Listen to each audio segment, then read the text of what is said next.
Bonjour à tous les amis, alors on se retrouve pour faire les pronostics de cette journée de Ligue 1, la 23e journée de Ligue 1. Petite parenthèse sur la Ligue des Champions où j'ai eu que 2 pronostics sur 8, mais là en Ligue 1 on va essayer d'en avoir au moins 5 ou 6 parce que j'ai eu quasiment tout bon lors de la dernière journée avec bien sûr les doubles chances par-ci par-là. J'ai eu un 9 sur 9, là on va essayer d'en avoir allez, 5 ou 6 si ça peut être bon. Si on refait encore un 9 sur 9 ça serait vraiment exceptionnel. Et on va commencer bien sûr par Reims qui va être vendredi et on va terminer bien sûr par le choc, l'Olympique Lyonnais contre le Paris Saint-Germain. Alors on commence par Rennes face à Reims. Reims ça va très très mal. Reims actuellement ça joue clairement le maintien alors qu'une équipe de Rennes ça va un petit peu mieux malgré sa défaite contre Lille la semaine dernière. Mais pour moi je partirai quand même sur une victoire de Rennes 2-0. Après attention parce que si vous voulez jouer la sécurité vous pouvez mettre Rennes ou nul. Mais moi je pense que Rennes va s'imposer 2-0 et avec un but de Kalimundo. Je pense que Kalimundo peut être buteur dans cette rencontre. Après nous avons un Lille-Monaco. Alors là c'est un duel quasiment de deux équipes qui étaient en Ligue des Champions. Monaco n'y est plus. Lille est encore et ils vont préparer leur huitième. On ne sait pas encore contre qui. Face à une équipe de Monaco et je me dis attention, attention, Lille malgré sa victoire contre Rennes ça a fait des faux pas un petit peu contre cette équipe du Havre. Pour moi, je vois un match spectaculaire, je vois 3 partout. Je vois 3 partout, je vois pas mal de buts. Peut-être tenter la double chance Monaco ou nul.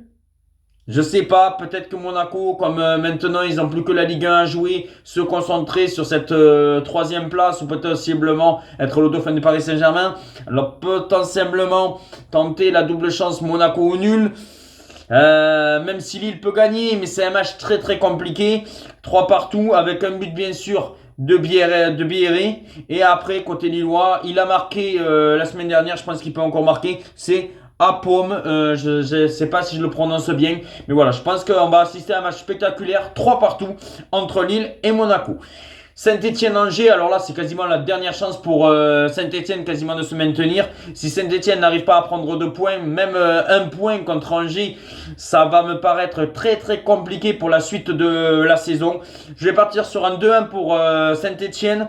Double chance Saint-Étienne ou nul parce qu'on ne sait jamais avec Angers qui peut faire une faire performance. Mais est-ce qu'Angers va enchaîner 2 victoires à l'extérieur? Alors ça serait une première cette saison. Moi je pense pas, c'est pour ça que je pense que Saint-Etienne va se ressaisir dans un Geoffroy Guichard en feu. Victoire de Saint-Etienne 2-1 ou peut-être le match nul, c'est pour ça le 1-1. Auxerre-Marseille, alors là je pense qu'on va assister à un match spectaculaire. Peut-être je vais être fou, mais je pense que je verrai un 4-2 pour l'Olympique de Marseille. Oui, je pense que Auxerre va jouer ses armes. Après Marseille c'est très solide à l'extérieur. C'est pour ça que attention, méfiance potentiellement avec le match nul. Mais bon, moi, je vais être confiant parce que Marseille, c'est très, très solide à l'extérieur. C'est pour ça que je vois une victoire 4-2 de l'Olympique de Marseille. Amine Gouiri, buteur. Voilà, il faut qu'il enchaîne après son doublé la semaine dernière. Greenwood, aussi, qui peut marquer dans cette rencontre. Et puis après, Dedic. J'espère que Dedic va marquer. Je le trouve meilleur que Quentin Merlin. C'est pour ça, victoire de l'Olympique de Marseille, 4-2. Nantes-Lens, alors malheur aux vaincus. Parce que là, ça va être un duel vraiment avec deux équipes qui sont très mal en point. Lens qui peut dire quasiment adieu s'ils perdent. Pas adieu vraiment, mais ça va paraître très compliqué la suite de la saison pour jouer, pourquoi pas les places en Europe. Nantes, attention. Attention parce que la défaite était très lourde la semaine dernière contre Monaco. Pour moi, je partirais sur un match nul, un partout entre Nantes et Lens. Nice-Montpellier, que dire de cette rencontre? Victoire de Nice, 3-0, but de Gaëtan Laborde. Ouais, à chaque fois je me répète, mais Montpellier c'est d'une faiblesse. Allez.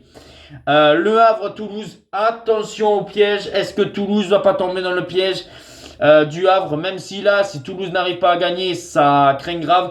Je pense que quand même Toulouse va s'imposer 2-1. Mais attention au match nul.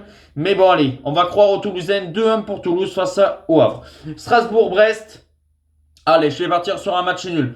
Un partout.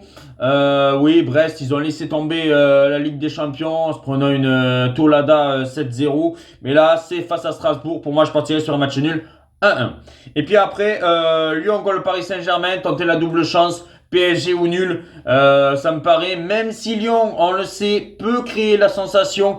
Mais bon, pour moi, je pense pas. Je pense que le PSG est quand même supérieur à cet Olympique Lyonnais. Après, si Lyon ramène un match nul, ça sera vraiment très bien. Potentiellement un partout. Mais ouais, je verrai quand même la double chance PSG ou nul. Voilà mes pronostics. J'espère qu'on va essayer d'avoir comme la dernière fois, pourquoi pas un 9 sur 9. Même si là, si j'en ai 6 sur 9, ça va être très très bien. Et on se retrouve très vite pour d'autres vidéos. Ciao les amis!